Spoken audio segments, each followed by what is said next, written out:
Hey guys, in this video I'm going to compare Hugging Face with spaCy, with NLTK, and with the Stanford Natural Language Processing Group, and I'm going to share with you the differences.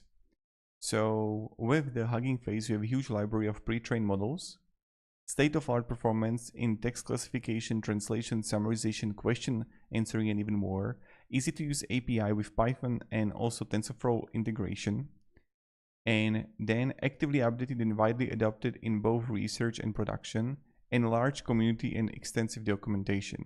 But its heavy resource requirements for large transformer models. Some models also require GPUs to run efficiently, and more complex than simple rule-based NLP libraries for beginners. Now with the spaCy, on the other hand, you have industrial strength NLP library designed for speed and efficiency, excellent for named entity recognition, lightweight comparing to Hugging Face, easy pipeline customization with modern Python API, strong support, but the cons is that it's not as strong for tasks requiring deep contextual understanding, smaller pre-trained model, and less focus on cutting-edge research models.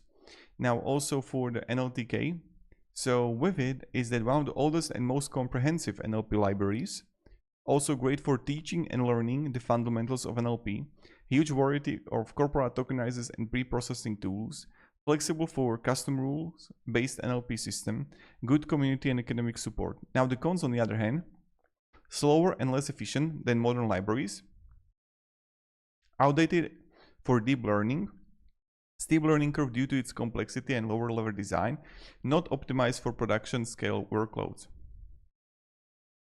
And then the last one is the Stanford NLP stanza. So for it provides highly accurate models for many languages, built on modern deep learning techniques, strong academic credibility and research driven, good for synthetic parsing, Python wrapper, but the cons, it's lower than spaCy for large scale processing, smaller ecosystem comparing to Hugging Face, setup and installation can be heavier and less user friendly than spaCy for beginners. So the Hugging Face is really good for cutting-edge NLP tasks requiring state-of-the-art models and flexibility in research and production. The spaCy is best for fast, reliable, and production-ready NLP pipelines with a focus on efficiency. NLTK, best for learning academic projects and rule-based NLP where customization is key.